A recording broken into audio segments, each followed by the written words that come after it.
अल्हम्दुलिल्लाहि नहमदुहु व नस्तईनुहु व नस्तगफिरुहु व नुमिनु बिहि व नतवक्कलु अलैहि व नऊज़ु बिल्लाहि मिन शुरूरि अनफुसिना व मिन सय्यिआति अअमालिना मन यहदिहिल्लाहु फला मुदिल्ल लहु व मन युद्लिलहु फला हादिय लहु व नशहदु अल्ला इलाहा इल्लल्लाहु वहदहु ला शरीक लहु व नशहदु अन्न सय्यदना व नबिय्यना व शफीअना व मौलाना मुहम्मदन अब्दुहु व रसूलुहु अम्मा बअदु फ़अऊज़ु बिल्लाहि मिनश शैतानिर रजीम बिस्मिल्लाहिर रहमानिर रहीम इहदिनस सिरातल मुस्तक़ीम व क़ाल तआला फ़ी मक़ामिन आख़र इन्नल्लाह व मलाइकतहु युसल्लूना अलन नबी या अय्युहल्लज़ीना आमनू सल्लु अलैहि वसल्लिमू तस्लीमा सदक़ल्लाहुल अज़ीम अल्लाहुम्मा सल्लि वसल्लिम व बारिक अलैहि। बुजुर्गान मोहतरम, शबे जुमा है। दो बातें आपके सामने अर्ज़ करनी है। पहली बात तो ये है, जो आयत करीमा मैंने आपके सामने तिलावत की, दोनों बड़ी मशहूर आयत है। उसमें जो दूसरे नंबर पर मैंने आयत करीमा तिलावत की, इन्नल्लाह व मलाइकतहु युसल्लूना अलन नबी या अय्युहल्लज़ीना आमनू सल्लु अलैहि वसल्लिमू तस्लीमा, ये आयत करीमा इतनी मशहूर और इतनी आम फहम है कि जब भी कोई इस आयत को सुनता है फ़ौरन उसकी ज़ुबान से दुरूद शरीफ जारी हो जाता है। एक मरतबा आप भी दुरूद शरीफ पढ़ लें, अल्लाहुम्मा सल्लि अला मौलाना मुहम्मदिन व बारिक वसल्लिम। अब इस आयत करीमा में अल्लाह रब्बुल इज़्ज़त ने दुरूद शरीफ पढ़ने का हुक्म दिया, वो तो हम तमाम को मालूम है, लेकिन दुरूद शरीफ पढ़ने का हुक्म क्यों दिया वो मालूम नहीं है। दुरूद शरीफ पढ़ने का हुक्म दिया वो तो हम तमाम जानते हैं, लेकिन दुरूद शरीफ पढ़ने का हुक्म क्यों दिया वो मालूम नहीं।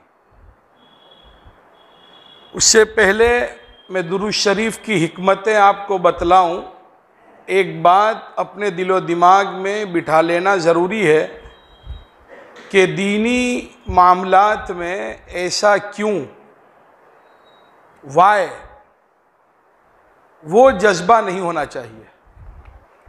ऐसा काम क्यों करना, मेरी समझ में तो नहीं आता, मेरी समझ में ऐसा आता है, ऐसा होना चाहिए, ये नहीं होना चाहिए। कुरान ने साफ कह दिया कि हमारे नबी जो तुमको दे तुम ले लो, वमा आताकुमुर रसूल फखुदू वमा नहाकुम अन्हु फंतहू। हमारे नबी जो दे तुम उसे मजबूती से थाम लो और जिससे रोके तुम उससे रुक जाओ, बगैर चूहों चिरा के। तुम्हें समझ में आए कि ना आए, हुकूमत का कानून समझ में आए कि ना आए, आदमी सरेंडर हो जाता है।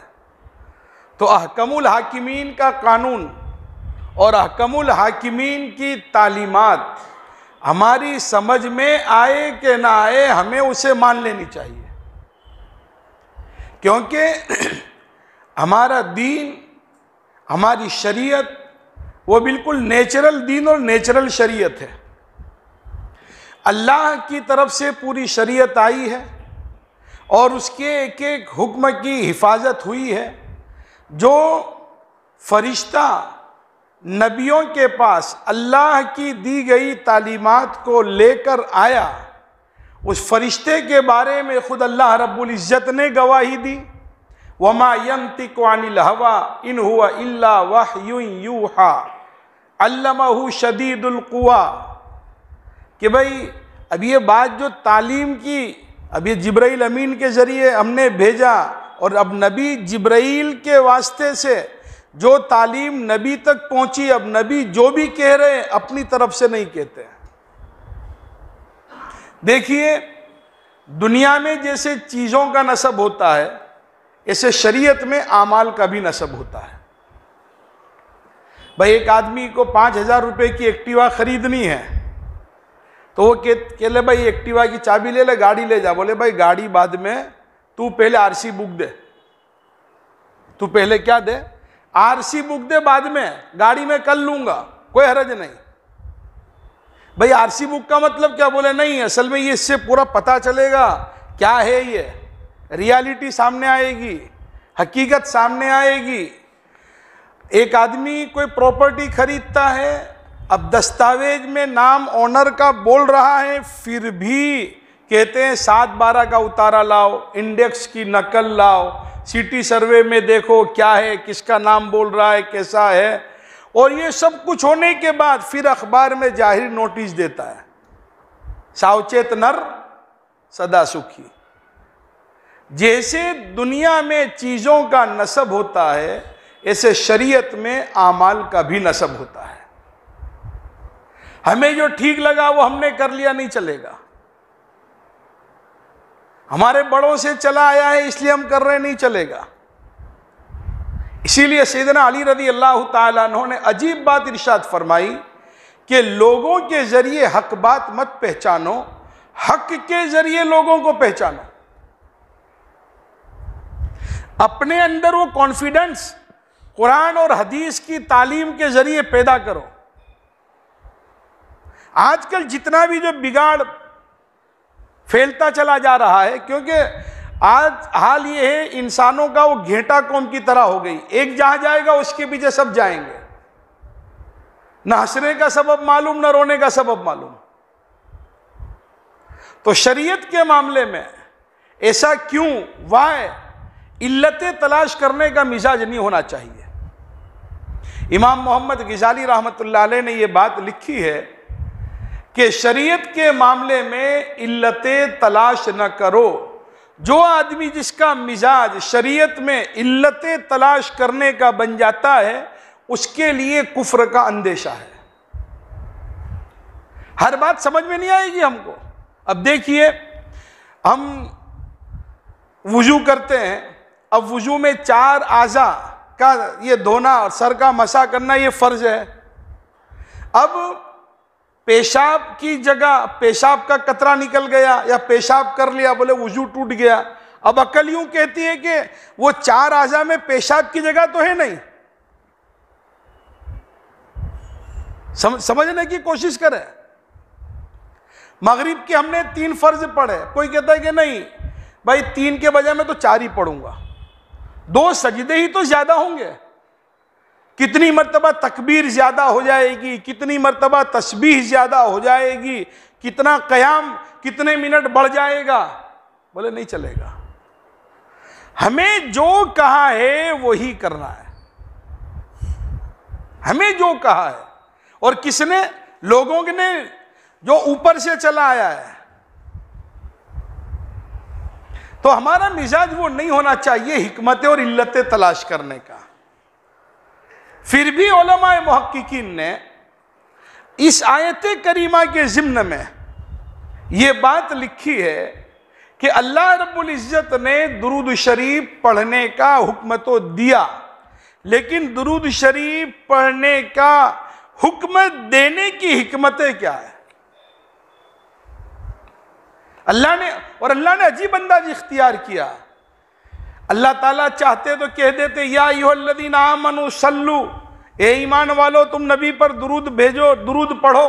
लेकिन अल्लाह ने वो अंदाज डायरेक्ट हुक्म नहीं किया, बल्कि इन्नल्लाह व मलाइकतहु युसल्लूना अलन नबी, बेशक अल्लाह और उसके फरिश्ते नबी सल्लल्लाहु अलैहि वसल्लम पर रहमतें भेजते हैं। ए ईमान वालो तुम भी नबी पर दुरूद पढ़ो। अल्लाह ने ये अंदाज इख्तियार क्यों किया? मुफस्सिरीन ने लिखा है कि आजकल इससे इशारा एक तो ये है कि नबी का मकाम अल्लाह की नज़र में कितना बुलंदो बाला कि अल्लाह और उसके फरिश्ते नबी पर रहमतें भेजते रहते हैं। दूसरी बात ये लिखी है कि बहुत से लोग जिनको इश्क नबी का हेजा हो जाता है, वो समझते हैं कि भाई हम ही आशिक है, मैं तो इतना ये करता हूँ, इतना यूँ करता हूँ, मैं तो इतना दुरूद व सलाम पढ़ता हूँ। उनको कहा बैठ भाई, तू कोई नया काम नहीं कर रहा है, अब ये काम तो पहले से अल्लाह और उसके फरिश्ते कर ही रहे हैं, अब तूने बदहजमी में तो मुब्तला क्यों हो गया? लोगों की इस्लाह भी मकसूद। फिर अल्लाह ताला ने हुक्म दिया, ए ईमान वालो, तुम नबी अलैहिस्सलाम पर दुरूद भेजो। तब ये दुरूद पढ़ना, उसकी वजह क्या, क्यों हुक्म दिया? उलमाए मुहक्किकीन ने उसकी चंद वजूहात लिखी है।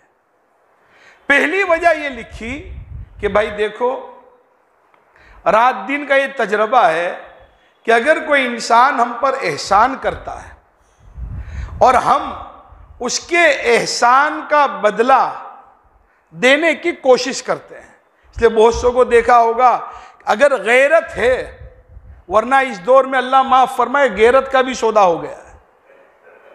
कोई अगर हम पर एहसान करता है तो हम एहसान तो क्या, वो एहसान का एहसास भी नहीं होता। अल्लाह ताला ऐसी बेहिसी से हमारी हिफाजत फरमाए। दिल ऐसे बेहिस हो चुके हैं, अपना हक समझ लेते हैं, बहुत कम हसास दिल वाले हैं। तो ये रात दिन का तजर्बा है कि कोई आदमी किसी पर एहसान करता है और वो जब गैरतमंद होता है, उसका दिल हसास होता है, तो यूं कहता है कि भाई मैं आपके एहसान का बदला नहीं दे सकता, आप देखिए कभी भी मेरी ज़रूरत हो, आधी रात को भी हो, मुझे याद कर लेना। अगर जानी माली एतबार से अगर कैपेसिटी और पोजीशन नहीं है बदला देने की, तो आखिरी दर्जे में उसको दुआ तो दे देता है। इसलिए आपने देखा होगा बार बार कहते जज़ाकल्लाह जज़ाकल्लाह, तो ये जज़ाकल्लाह कोई फॉर्मालिटी नहीं है, रियलिटी है। हदीस शरीफ में आता है कि अगर किसी ने किसी के साथ हुस्ने सुलूक किया, कोई एहसान किया और उसके बदले में उसने कह दिया जज़ाकल्लाह, उसने अल्लाह रब्बुल इज़्ज़त को कहा कि अल्लाह, इस शख्स ने मेरे साथ हुस्ने सुलूक किया है और मुझ पर एहसान किया है, अल्लाह मैं इसके एहसान का बदला मैं क्या दूंगा, अल्लाह तू ही एहसान का बदला दे दे। हदीस शरीफ में आता है कि ये जज़ाकल्लाह कहने पर उसने उस एहसान का हक अदा कर दिया। तो भाई अगर कोई जानी माली एतबार से एहसान का बदला देने पर कादिर नहीं होता, तो आखिरी दर्जे में दुआ तो दे ही देता है। वही अंदाज यहाँ पर कि अल्लाह रब्बुल इज़्ज़त ने गोया पूरी इंसानियत को मुखातब किया कि वो लोगों, मेरे नबी के एहसानात तुम पर बहुत है, मेरे नबी के एहसानात का बदला तुम अपनी जान से भी नहीं दे सकते, माल से भी नहीं दे सकते। अरे आखिरी दर्जे में मेरे नबी के लिए रहमत की दुआ तो करो। आखिरी दर्जे में क्या करो, मेरे नबी के लिए रहमत की दुआ तो देखिए, नबी को हमारी रहमत की दुआ की कोई ज़रूरत नहीं है। ये दुरूद शरीफ का मामला तो कैसा है कि भाई बैंक में कैशियर को पैसे देने की तरह अपने अकाउंट में पैसे हमने जमा कराए, अब लग रहा है ऐसा कि हमारे पास से पैसे चले गए, लग रहा है ऐसा कि पैसे गए और हमने किसको दे दिए, बैंक को दे दिए। लेकिन हकीकत में ये है कि स्ट्रांग हम हुए। वो कैसे, बोले वो हमारे अकाउंट में बोलेगी वो रकम, तो अब हमारे चेक में भी ताकत आ जाएगी। एटीएम कार्ड अगर किसी जगह डालेंगे तो भी फिर कोई गूगल पे ने, फोन पे ने, जो भी पे हो तो उसमें फे नहीं होगा, वहां भी सब आसानी से निकल जाएगा। बोले भाई रकम बोल रही है अंदर, तो जाहिर में ऐसा लग रहा है कि भाई हाथ में से रकम गई, लेकिन हकीकत में यह है कि स्ट्रांग हम हो रहे हैं। बिल्कुल इसी तरह यहां भी मामला ऐसा ही है कि लग रहा है ऐसा कि हम नबी पर दुरूद भेज रहे हैं, लेकिन काम हमारा बनता है। वो कैसे बनता है? हदीस शरीफ में आता है, अन इब्ने मसऊद रज़ियल्लाहु तआला अन्हु क़ाल क़ाल रसूलुल्लाह सल्लल्लाहु अलैहि वसल्लम इन्ना उलन नासि बि यौमल क़ियामा अक्सरुहुम अलैया सलाता।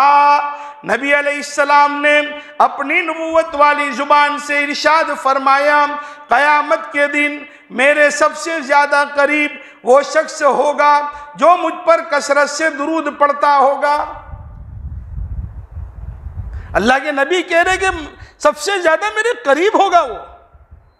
भाई अगर दुनिया में अगर कोई क्रिकेटर, कोई एक्टर, कोई हीरो, अगर उसकी कुर्बत मिल जाए और उसके साथ कभी सेल्फी लेने का मौका मिल जाए, तो कभी फोटो आ जाएगा अखबार में, हमको पता ना, हम गुजर रहे थे, न कोई बड़ा क्रिकेटर पास में था, किसी ने फोटो ले लिया, न भास्कर में छाप दिया, सुबह में किसी ने कहा कि पढ़ा तुम्हारा, बोला कौन, फला पेपर में पेज नंबर 4, तो जब फौरन नींद भी हराम हो जाएगी, बोला तो सुबह का सोना गया यार।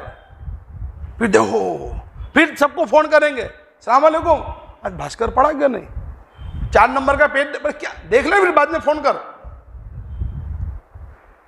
अब अल्लाह के नबी तो इतनी बड़ी सेलिब्रिटी कि उनकी बरकत से दुनिया बनी है, मोहम्मद ना होते तो कुछ भी नहीं। अब उनका तकर्रुब मिल जाना कितनी बड़ी बात। तो दुरूद शरीफ की एक हिकमत यह है कि ओ लोगो, तुम मेरे नबी के एहसानात का बदला तुम नहीं दे सकते अपने जान से, अपने माल से, आखिरी दर्जे में तुम मेरे नबी के लिए रहमत की दुआ तो करो। और सुनो, मेरे नबी को तुम्हारी रहमत की दुआ की जरूरत नहीं है, मैंने अपने नबी को वो मकाम दिया है जो किसी भी नबी को अता नहीं किया। कहने को तो आए लाखों नबी, पहुंचा न कोई भी अर्शे बरी। कहने को तो आए लाखों नबी, पहुंचा न कोई भी अर्शे बरी। सरकार का था एक पल का सफर, सुबहान अल्लाह सुबहान अल्लाह। अल्लाह ने कहां बुलाया उनको। दूसरी हिकमत उलमाए मुहक्किकीन ने यह लिखी है कि इसमें इशारा है कि नबियों को भी अल्लाह की रहमत की जरूरत होती है। नबियों को भी किसकी जरूरत होती है? अल्लाह की रहमत की जरूरत होती है। अल्लाहुम्मा सल्ली अला मुहम्मद, ए अल्लाह तू रहमत नाजिल फरमा मोहम्मद सल्लल्लाहु अलैहि वसल्लम पर। इसका तर्जमा यही होता है। तो इसमें इशारा यह है कि नबी भी अल्लाह की रहमत से मुस्तगनी नहीं है। तीसरी हिकमत, दुरूद शरीफ में शिर्क की जड़ें कट गई। शिर्क की क्या कटी?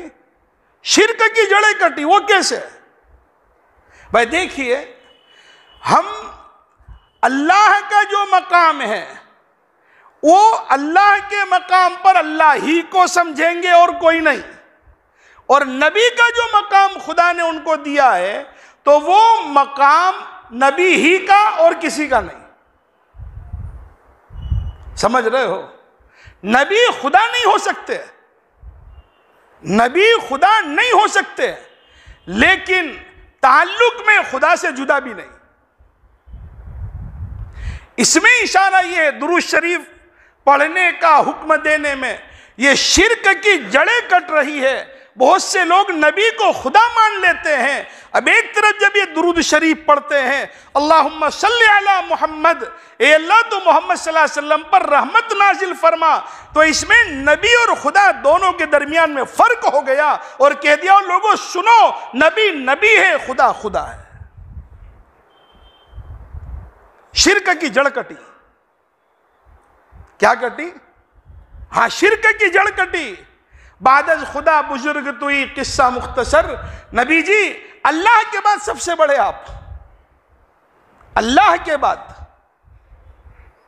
इस जुबान से कैसे करूं नाते मुस्तफ़ा, नाते मुस्तफ़ा के लिए जुबान खुदा चाहिए। तो शिर्क की जड़ें कटी। नंबर 4, दुरूद शरीफ पढ़ने का जो हुक्म दिया गया, उसमें एक हिकमत यह भी है कि कोई नबी को जहां खुदा ना समझे वहां पर नबी को अपनी तरह ना समझ ले।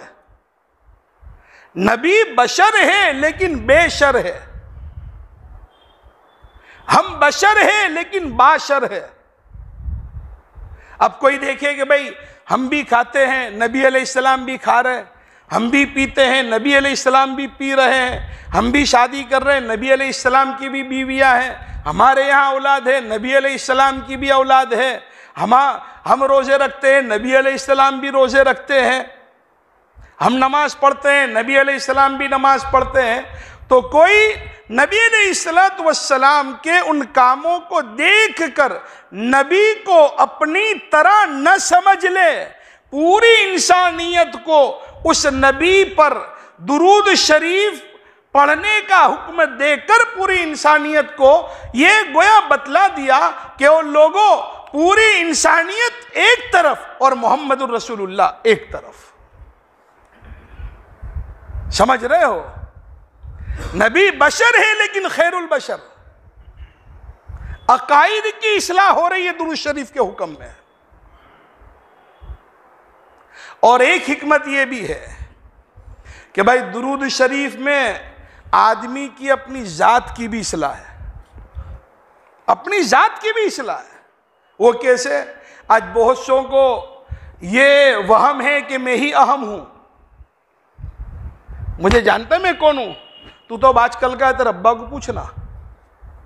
ये तकब्बुर की बीमारी इतनी खतरनाक है कि अल्लाह की पनाह। बड़ाई इतनी खतरनाक है कि भल भले उसमें खत्म हो गए।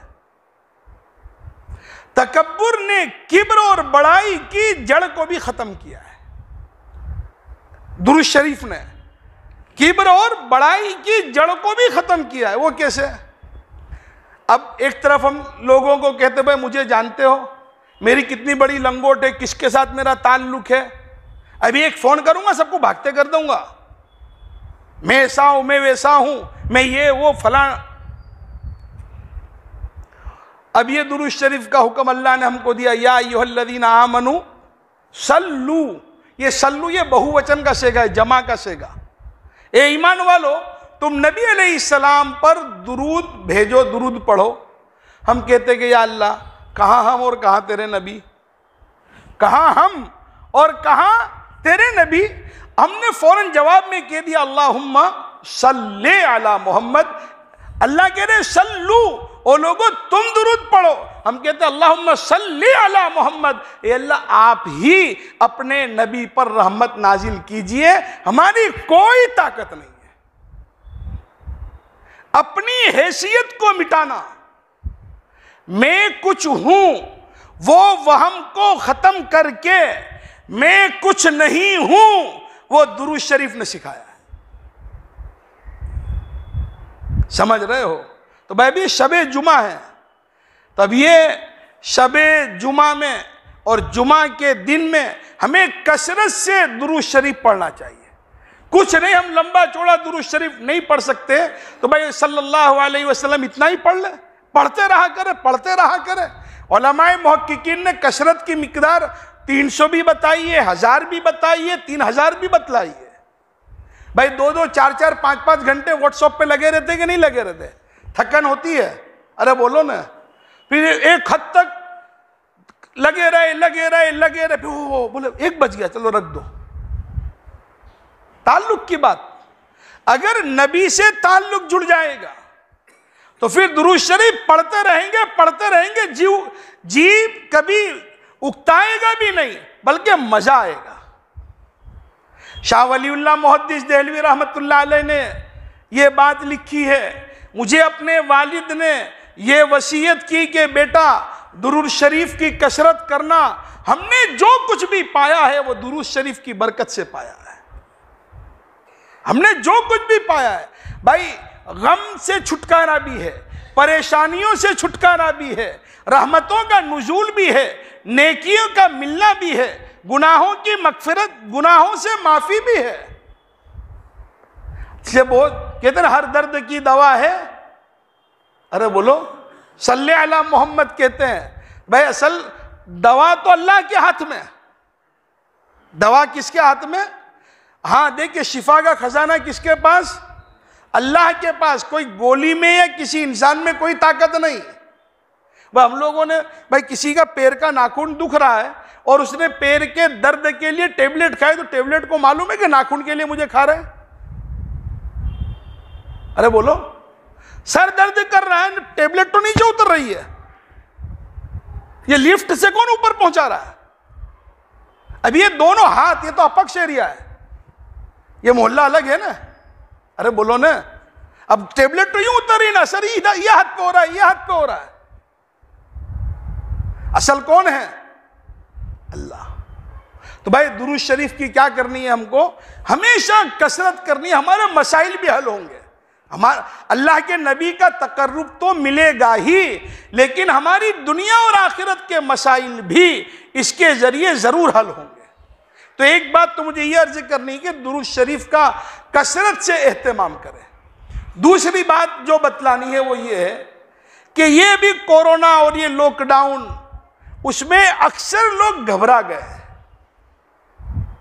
माली बहरान में मुब्तला हो गए, मनी क्राइसिस, क्या होगा, नाशुक्री के अल्फाज जुबान पर आ गए। किसके अल्फाज आ गए? नाशुक्री के अल्फाज। और इतने डर गए कि ऐसा लगता है कि सब कुछ बस यहीं से हो रहा है, अल्लाह आजिज है, अल्लाह बेबस है।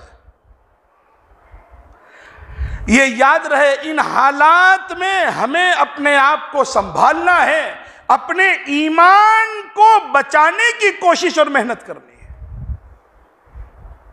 हमारा किबला बदल गया है, अच्छे अच्छे लोगों की सोच इसमें तब्दील हो गई।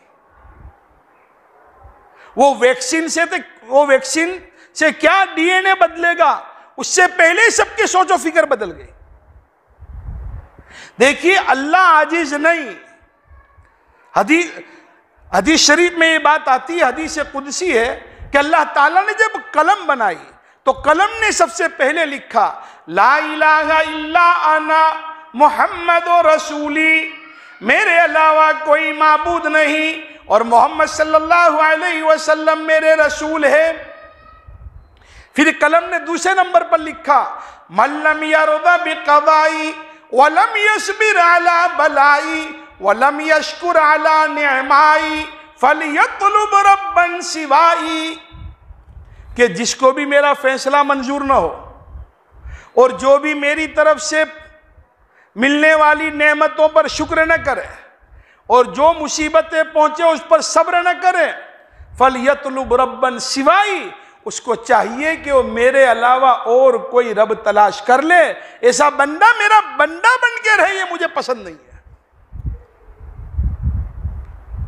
समझ रहे हो भाई? मोमिन का हाल तो ऐसा है, चट भी अपना पट भी अपना, दोनों हाथ में लड्डू।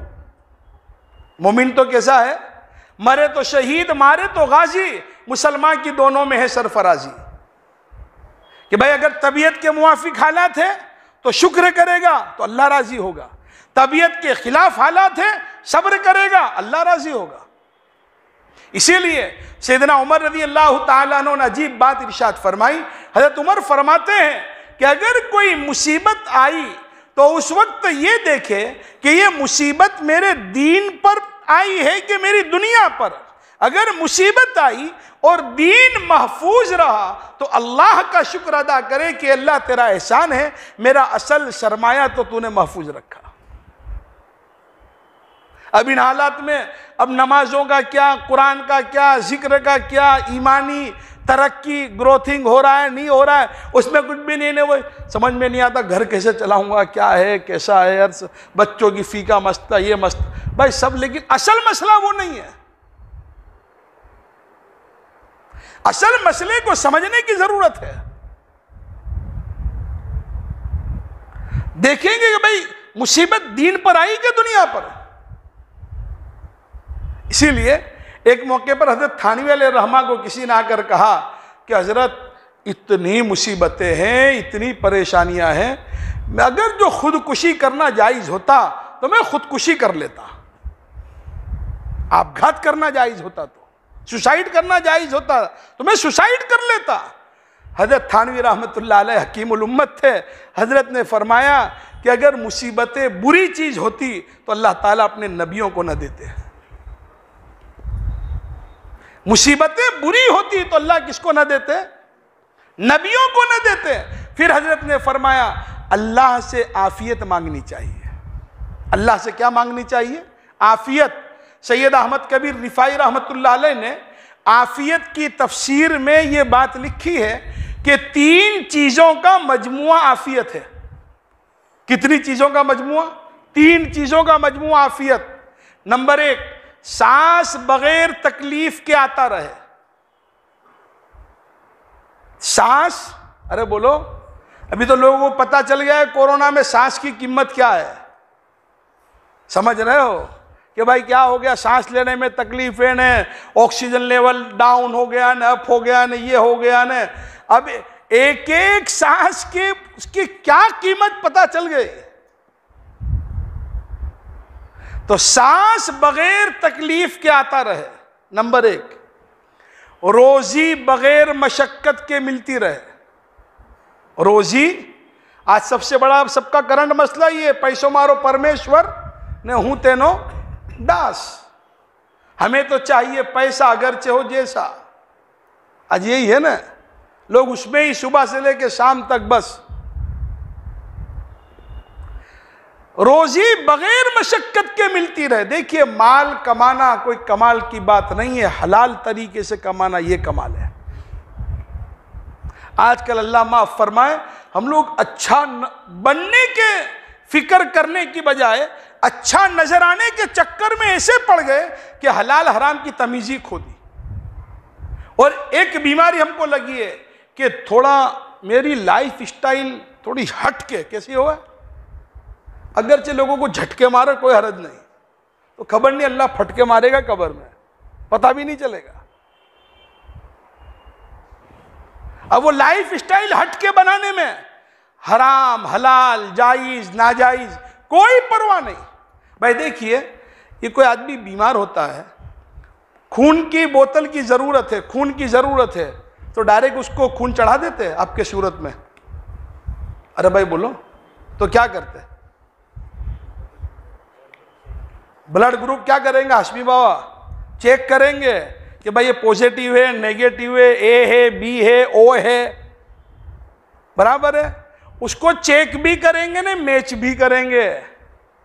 अब चेक तो भाई अंदर कोई दूसरा कोई और कोई बीमारी तो अंदर नहीं है, जो दे रहे वो क्लियर तो है, और जिसको चढ़ाना है जिसके बदन पे वह उसके लायक है कि नहीं, तो वो ग्रुप को चेक भी करेंगे और मैच भी करेंगे। बाद में खून किसी मरीज के बदन पे चढ़ाया जाएगा। ये नहीं कि भाई इसका जो खून है वो भी लाल, ये खून है वो भी लाल, बोले चढ़ा दो, बोले लाल लाल में किसी का लाल चला जाएगा, सीधा रे भाई, किसी का लाल चला जाएगा। समझ रहे हो? तो जैसे खून बीमार आदमी को चढ़ाने से पहले उसके ग्रुप को चेक और मैच किया जाता है, ऐसे ही माल को अपने बदन पर लगाने और पेट में डालने से पहले उसके ग्रुप को चेक और मैच करना पड़ेगा शरीयत मोहम्मदिया से, कि हलाल है, हराम है, जायज है, नाजायज है। आजकल क्या है, चाल से, गम से न फाव से, जो भी है वो। देखिए अल्लाह कौन है? अल्लाह गफूरुर रहीम। तो भाई जब्बार कौन है वो तो बताओ, कहार कौन है वो तो बताओ। तो रोजी बगैर मशक्कत के मिलती रहे। आज सबका मसला यही है। आफियत में दूसरी बात, पहली कौन सी? सांस बगैर तकलीफ के आता रहे, रोजी बगैर मशक्कत के मिलती रहे, और नंबर 3 अमल बगैर रिया के होता रहे। ये 3 मिलकर आफियत बनती है। सैयद अहमद कबीर रिफाई रहमतुल्लाह अलैह ने आफियत की तफसीर में ये बात लिखी है। हजरत वाला थानवी अलैहिर्रहमा को खत लिखा डॉक्टर अब्दुल आरिफी रहमतुल्लाह अलैह ने कि हजरत बहुत परेशानी है, बहुत मुसीबत में हूं मैं, सब परेशानियां लिखी। अब हजरत थानवी थे, अगर कोई मेरे और आपकी तरह होता तो फौरन दुआ दे देता, अल्लाह ताला आपकी परेशानियों को दूर करे, ये करे वो करे। हजरत ने जवाब दिया कि डॉक्टर साहब, आपके पास जो नेमतें फिलहाल है उसका तो आपने तस्करा ही नहीं किया। अगर वो नेमतें जो अभी आपके पास है अगर वो भी ना होती तो आपकी परेशानी का क्या हल होता। जो नेमतें आपके पास है अभी, अगर वो भी न होती तो आपका क्या हाल होता। डॉक्टर अब्दुल आरिफी रहमतुल्लाह अलैह लिखते थे कि बस हजरत ने मेरा पूरा रुख ही बदल दिया, पूरा रुख बदल दिया। तो भाई मुसीबत, परेशानी, बीमारी आए, हम ठीक है तदबीर इख्तियार करें लेकिन सब्र से काम लें। हज़रत इमरान इब्ने हुसैन रज़ी अल्लाह ताला अन्हु सहाबी रसूल है, 32 साल तक चित लेटे रहे। कितने साल तक? एक फोड़ा उनको हो गया था, करवट नहीं ले सकते थे। कितने साल तक? 32 साल तक। लेकिन हमेशा हशाश बशाश रहते थे, मुस्कुराते रहते थे। किसी ने कहा कि हजरत आप इतनी बीमारी के आलम में हो और आपके चेहरे पर हमेशा मुस्कुराहट हम देखते हैं। इमरान इब्ने हुसैन रज़ी अल्लाह ताला अन्हु ने जवाब दिया, असल बात यह है अल्लाह के इस फैसले पर मैं राजी हूं, अल्लाह के इस फैसले पर मैं राजी हूं और मैं सब्र करता हूं तो अल्लाह की तरफ से मुझे ये इनाम रोजाना मिल रहा है कि फरिश्ते आकर मेरे बिस्तर पर मुझसे मुसाफा करते हैं। समझ रहे हो? अभी आए कोरोना में कोई 15 दिन परेशान रहा, कोई महीना परेशान रहा, तो क्या से क्या यहां 32 साल। अय्यूब अलैहिस्सलाम 18 साल तक बीमार रहे। कितने साल तक? 18 साल तक। औलाद भी जाय हो गई, माल भी खत्म, लेकिन अय्यूब अलैहिस्सलाम ने क्या किया? सब्र किया। कुरान ने उनके सब्र की तारीफ की, इन्ना वजदनाहु साबिरा, हमने अय्यूब को खूब सब्र करने वाला पाया। निअमल अब्द, अय्यूब कितने बेहतर हमारे बंदे हैं। इन्नहु अव्वाब, वो हमारी तरफ रुजू करने वाले हैं।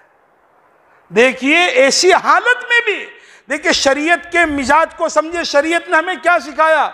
अय्यूब अलैहिस्सलाम इतने लंबे जमाने बीमार रहे, फिर भी रुजू इल्लाह उनका उसमें कमी नहीं आई। और एक तरफ हजरत यूसुफ अलैहिस्सलाम को देखे अल्लाह ने बादशाह वक्त बनाया, तब भी रुजू इल्लाह उसमें कमी नहीं आ रही है। रब्बि क़द आतैतनी मिनल मुल्क व अल्लमतनी मिन तावीलिल अहादीस फातिरस समावाति वल अर्द अंत वलिय्यी फिद दुनिया वल आखिरह तवफ़्फ़नी मुस्लिमन वअल्हिक़नी बिस्सालिहीन। यूसुफ अलैहिस्सलाम दुआ करते हैं, ए मेरे रब, तूने मुझे मुल्क दिया, ख्वाब की ताबीर का तूने मुझे इल्म दिया, ए आसमान और जमीन के पैदा करने, बादशाह बन गए और इतना बड़ा इल्म भी अल्लाह ने उनको दिया। फिर भी अब क्या है? अब हम लोग तो क्या, हमारी तमन्नाएं क्या होती है? बस एक बात है, मेरी एक दुकान है, 3 लड़के, दूसरी 2 दुकान हो जाए तो मेरे को सुकून हो जाए। एक मकान है, 3 लड़के हैं, अब बस ये इनको थोड़ा देख लो, बच्चे लड़े ना, मेरे मरने के बाद यूं ना कहेगा अब्बा ने कुछ किया नहीं मेरे लिए। यहां क्या है? अब ये सब कुछ है। अब फिर दुआ क्या करते? तवफ़्फ़नी मुस्लिमा, ए अल्लाह तू मुझे मुसलमान होने की हालत में तू मुझे दुनिया से उठाना, वफात देना, वअल्हिक़नी बिस्सालिहीन, और मुझे निकोकारों के साथ मिलाना। एक देखिए नबियों का मिजाज देखे, वहां नेमत में भी रुजू इल्लाह, यहां मुसीबत में भी रुजू इल्लाह। हमें अल्लाह की तरफ रुजू करने के अलावा कोई छुटका ही नहीं है। समझ रहे हो? तो भाई मुसीबत आए, घबराना नहीं है। अल्लाह के फैसले पे क्या रहना है? राजी रहना है। मुसीबत छोटी बड़ी, भाई वतिल कल अय्याम नुदाविलुहा बैनन नास, हम दिनों को लोगों के दरमियान उलटते फेरते रहते हैं। आज कोई बीमार कल तंदुरुस्त, आज तंदुरुस्त कल बीमार, आज मालदार कल गरीब, आज गरीब कल मालदार, आज बेमकान कल मकान वाला। अल्लाह ताला बिल्कुल ये सर्कुलेशन चलता रहता है। हमें अल्लाह के फैसले पे क्या रहना है? अरे बोलो, हमें राजी बेसब्री से काम नहीं लेना। आजकल इन हालात में अच्छों की जुबान पर शिकवे के अल्फाज आ गए। तौबा करने की जरूरत है। शिकवे के अल्फाज आ गए। शाह मशीउल्लाह खान साहब रहमतुल्लाह अलैह ने तो यहां तक लिखा है कि मुसीबत में भी अल्लाह का शुक्र अदा करो, मुसीबत में भी शुक्र अदा करो। अब ये तो हमने सुना है कि भाई नेमतों में शुक्र अदा करो, या मुसीबत में अल्लाह का शुक्र अदा करना। अरे शाह साहब उसकी फिर वजह लिखते हैं कि भाई देखिए, मुसीबत पर अल्लाह का शुक्र इसलिए अदा करना है कि अल्लाह इससे बड़ी मुसीबत भेजने पर कादिर था, अल्लाह ने छोटी मुसीबत पे निपटा दिया, अल्हम्दुलिल्लाह। मुसीबत पे अल्लाह का शुक्र अदा करेंगे तो उसका एक फायदा यह होगा कि कभी नेमतों में शिकवा नहीं करेंगे, नेमतों पे नाशुक्री नहीं करेंगे फिर कभी कि भाई इतना ही मिला, बस इतना ही, ये नहीं होगा। तो हालात तबीयत के मुआफिक हो तो हम अल्लाह का शुक्र अदा करें, तबीयत के मुखालिफ है तो हम क्या करें? सब्र करें। बेसब्री से हम अपनी ज़िंदगी को आगे न बढ़ाएं। बेसब्री के नतीजे में हालात टलने वाले नहीं है। अपनी ज़ुबान के बोल को दुरुस्त करें। कोई कहे भाई कैसा है? क्या अल्हम्दुलिल्लाह। देखिए, कम कमाते लेकिन खाते कैसा? टाइट खाते कि नहीं खाते? अरे बोलो ना। ये एक साहब मुझे कहने लगे, मुफ्ती साहब अल्हम्दुलिल्लाह ये रमज़ान में कुछ नहीं किया मैंने, लेकिन अल्लाह का शुक्र है सबसे अच्छी नेमतें मैंने बगैर कमाए हुए इस रमज़ान में खाई है। इसमें बहुत से होंगे आपके हाफिज जी मस्जिद में भी। अरे हो, अल्लाह का निज़ाम देखिए, जब खूब जो धंधेदारी लोग होंगे ना आपके यहाँ और इस मजमे में भी, तो जब सीज़न होती है तो दोपहर का टिफ़िन रात तक खाने की नौबत नहीं आती। मुनव्वर भाई होता है कि नहीं ऐसा? उसको उसकी टिफिन को देख के भी गुस्सा है, इसको हटा दे यार यहाँ से, ये पैर में आता है, ये क्या है यार? अल्लाह का अजीब निजाम। अब इतनी नोटें कम ऐसे डालते, पैसे यूं डाल रहे हैं, भाई किसके लिए कमाते? भाई 2 रोटी ने 2 बटी, वो 2 बटी भी नहीं मिल रही है उसको खाने की। और जिस वक्त कारोबार बिल्कुल ठंडा और मंदा और क्वाइट, तो कितनी मर्तबा नाश्ता और कभी फाफड़े ने कभी खमण ने कभी भजिए, वो क्वाइट में कितनी फाइट और कितने टाइट होते भाई बोलो। अल्लाह का निजाम देखो कि जब बहुत कमावे बोले खबरदार हाथ भी मत लगाइयो, और जब कुछ नहीं कमा बोले खाता रहे यार, लाइट फाइट करता जा। टिफिन तो खाएगा ना रेगुलर। अरे मेरे ऐसे बैठे रहे क्या करेंगे, चलो थोड़ा वो ये खा के आते हैं, फलान फाफड़े खा के आते हैं, खमण खा के आते हैं, भजिए कमा नहीं रहा है, नहीं खा रहा है। अल्लाह का निजाम तो देखो, अल्लाह में सबक दे रहा है, और लोगों तुम तुम्हारी मेहनत से नहीं खाते, मैं खिलाता हूं तुम्हें। समझ रहे हो? तो भाई हम नाशुक्री में मुब्तला ना हो और बेसब्री के साथ भी अपनी जिंदगी को आगे न बढ़ाए। हर हाल में अल्लाह से राजी रहे। हालात तबीयत के मुआफिक हो शुक्र करे, तबीयत के मुखालिफ हो सब्र करे।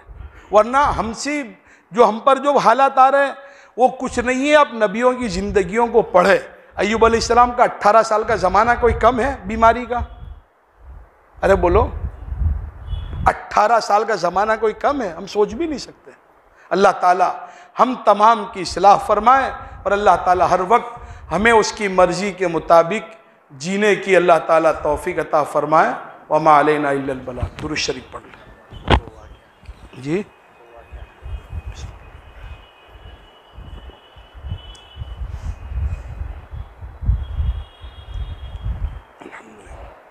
हमारा अब्दुल कय्यूम कह रहा है कि कुछ अशार हो जावे, तो चलिए आज सुन ले थोड़ा आप भी। शिमला के आस पास न गोवा के आस पास, शिमला के लोग घूमने जाते हैं ना, शिमला के आस पास न गोवा के आस पास, मिलता है चैन गुंबद खजरा के आस पास, मिलता है चैन गुंबद खजरा के आस पास। तुम इश्क क्या करोगे किसी महजबी के साथ, तुम इश्क क्या करोगे किसी महजबी के साथ। इश्क़ हकीकी देखो सहाबा के आस पास, इश्क़ हकीकी देखो सहाबा के आस पास। वो हुस्न जिसको देख के शर्माए चांद भी, वो हुस्न जिसको देख के शर्माए चांद भी। गर देखना हो तो चलिए मदीने के आस पास, गर देखना हो तो चलिए मदीने के आस पास। वो हुस्न जिसको देख के शर्माए चांद भी, गर देखना हो तो चलिए मदीने के आस पास। सिद्दीक हो उमर हो के उस्मान व अली, सिद्दीक हो उमर हो के उस्मान व अली। ये तार जगमगाते हैं आका के आस पास, ये तार जगमगाते हैं आका के आस पास। सिद्दीक हो उमर हो के उस्मान व अली, ये तारे जगमगाते हैं आका के आस पास। तायर ने नात लिखी है जो ऐ मेरे खुदा, तायर ने नात लिखी है जो ऐ मेरे खुदा। उसको सुनाने भेज दे रोज़े के आस पास। भाई आमीन कहो। अल्लाह ताला इस दुआ को हम तमाम के हक़ में कबूल फरमाए। हमको सुनाने भेज दे रोज़े के आस पास। ताहिर ने नात लिखी है जो ऐ मेरे खुदा, हमको सुनाने भेज दे रोज़े के आस पास। शिमला के आस पास न गोवा के आस पास, मिलता है चैन गुंबद खजरा के आस पास। बिस्मिल्लाहिर्रहमानिर्रहीम। सुब्हानल्लाहि व बिहम्दिही सुब्हानल्लाहिल अज़ीम। अल्लाहुम्मा सल्लि व सल्लिम व बारिक अला सय्यदना व नबियना मौलाना मुहम्मदिन व बारिक व सल्लिम। अल्लाहुम्मा सल्लि अला मुहम्मद फ़ी अव्वल दुआइना, अल्लाहुम्मा सल्लि अला मुहम्मद फ़ी औसत दुआइना, अल्लाहुम्मा सल्लि अला मुहम्मद फ़ी आखिरी दुआइना। ए अल्लाह तू रहमान है, तू रहीम है, तू गफ़्फ़ार है, तू मालिकुल मुल्क है, दुल जलाल वल इकराम है। ए अल्लाह हमारे सग़ीरा कबीरा तमाम गुनाहों को माफ़ फरमा, हमें माफ़ फरमा, हमारे वालिदैन को माफ़ फरमा, हमारे बीवी बच्चों को माफ़ फरमा, हमारी ऊपर नीचे की पीढ़ियों को माफ़ फरमा, हमारे जिंदों को माफ़ फरमा, हमारे मरहुमीन को माफ़ फरमा। प्यारे अल्लाह गुनाहों की नफ़रत हमारे दिलों में डाल दे, नेकियों की रग़बत और मोहब्बत हमारे दिलों में पैदा फरमा। तू हमसे राज़ी हो जा, अपनों को हमसे राज़ी कर ले, तू हमारा बन जा, हमें अपना बना ले। ए अल्लाह इज़्ज़त के बाद ज़िल्लत से हिफाजत फरमा, हिदायत के बाद गुमराही से हिफाजत फरमा, इल्म के बाद जहल से हिफाजत फरमा, ईमान के बाद कुफ्र से हिफाजत फरमा, खुशहाली के बाद बदहाली से हिफाजत फरमा। ए अल्लाह हम तमाम को आफ़ियत अता फरमा, आफ़ियत अता फरमा, आफ़ियत अता फरमा। प्यारे अल्लाह, करने के काम करने की तौफीक अता फरमा, न करने के कामों से बचने की तौफीक अता फरमा। हर वो काम जिसको करने से तेरा ताल्लुक मिलता है, बढ़ता है, करते रहने की तौफीक अता फरमा। और हर वो बुराई जिसके नतीजे में तुझसे ताल्लुक घटता है, कटता है, बचते रहने की तौफीक अता फरमा। ए अल्लाह, तेरी मोहब्बत, मारिफत और इश्क अता फरमा। दवा में ज़िक्र और दवा में ताअत की तौफीक नसीब फरमा। प्यारे अल्लाह, तेरी ज़ात का यकीन अता फरमा, कमाल ईमान अता फरमा, मुनाजात की लज्जत अता फरमा, सजदों का सुरूर अता फरमा, इकराम अता फरमा, इखलास अता फरमा। ए अल्लाह, इंसानियत का दर्द अता फरमा। ए अल्लाह, सुन्नतों पर मर मिटने का जज्बा अता फरमा। सुबह उठने से लेके रात में सोने तक हर काम शरीयत और सुन्नत के मुताबिक करने की तौफीक अता फरमा। प्यारे अल्लाह, ये कोरोना की वबा से पूरी इंसानियत को छुटकारा नसीब फरमा। ए अल्लाह, पूरी इंसानियत को छुटकारा नसीब फरमा। जितने बीमार हैं उन्हें शिफाए कुल्ली अता फरमा। तेरे नाम लेवा पूरी दुनिया में जहाँ कहीं हैं उनको अपनी हिफ्ज़ व अमान में रखने का फ़ैसला फरमा। ए अल्लाह, बरकत वाली रोज़ी, ए अल्लाह, आफ़ियत के साथ हर एक को अता फरमा। ए करीम, करम का मामला फरमा, रहम का मामला फरमा। ए अल्लाह, ये हाफिज़ जी मस्जिद, ये सगरामपुरा सूरत, ए अल्लाह, इस मस्जिद के मुसल्लियान, मुंतज़िमीन, मुआविनीन, मुसल्लियान, ए अल्लाह, तमाम को कबूल फरमा। आज के इस मजलिस को भी बेइंतहा कबूल फरमा। बेहतर नताइज के ज़ाहिर होने का ज़रिया बना। कहने सुनने से ज़्यादा अमल की तौफीक अता फरमा। इस मजलिस को मुनक़िद करने में जिसने जिस एतबार से कोशिश की, प्यारे अल्लाह, उन्हें अपने यहाँ खुसूसी मर्तबे और मकाम से माला माल फरमा। प्यारे अल्लाह, हम तमाम को कहने सुनने से ज़्यादा अमल की तौफीक अता फरमा। ए अल्लाह, आइंदा जहाँ जहाँ जाना बाकी है तेरी मदद शामिल हाल फरमा। वो बातें जो मेरे लिए और हम तमाम के लिए, पूरी इंसानियत के लिए मुफीद हो, कहने सुनने की तौफीक अता फरमा। प्यारे अल्लाह, हम तमाम की जायज़ तमन्ना और मकासिद को पूरा फरमा। अल्लाह, शबे जुमा है, नबी अलैहिस्सलाम पर खुसूसियात के साथ दुरूद व सलाम पढ़ते रहने की कसरत से हमें तौफीक अता फरमा। सूरे कहफ की तौफीक अता फरमा। ए अल्लाह, जुमा की सुन्नतों पर अमल करने की तौफीक अता फरमा। पूरे दीन पर अमल करना तो हमारे लिए आसान बना। ए अल्लाह, हमें किसकी क्या ज़रूरत है तू अच्छी तरह जानता है। हर एक की ज़रूरियात को तू तकफ़ुल फरमा। हम में से किसकी क्या परेशानी है तू अच्छी तरह जानता है। ए अल्लाह, हर एक की तमाम तर ज़रूरियात को पूरा करते हुए तमाम तर परेशानियों को भी ए अल्लाह आफ़ियत के साथ तू ख़त्म फरमा। आप अलैहिस्सलाम ने जितनी खैर की लाइन से दुआ मांगी उसका हम सवाल करते हैं, हमें अता फरमा। और जितनी शुरूर व फितन से पनाह चाहिए उससे हमारी और पूरी उम्मत की हिफाजत फरमा। प्यारे अल्लाह, जब से आपने दुनिया बनाई है तब से लेकर आज तक तमाम अंबिया, उनके मुत्तबीईन, सालिहीन, सालिहात और तेरे तमाम बंदे बंदियों ने पूरे आलम में जितनी दुआएं मांगी, मांग रहे हैं, क़यामत तक मांगने वाले हैं। हरमैन शरीफैन में, मीना अरफात, मुज़दलिफ़ा में, कबूलियत वाली घड़ियों में, कबूलियत वाली जगहों में, कबूलियत वाले अमाल के बाद तेरे बंदे बंदियों ने जितनी दुआएं मांगी, मांग रहे हैं, मांगने वाले हैं, ए अल्लाह, उन तमाम की तमाम दुआओं में हमारा हिस्सा शामिल फरमा।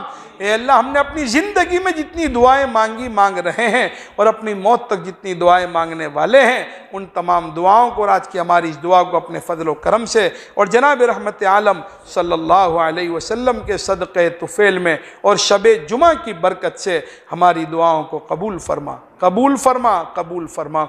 रब्बना तक़ब्बल मिन्ना इन्नका अंतस समीउल अलीम व तुब अलैना इन्नका अंतत तव्वाबुर रहीम बिरहमतिका या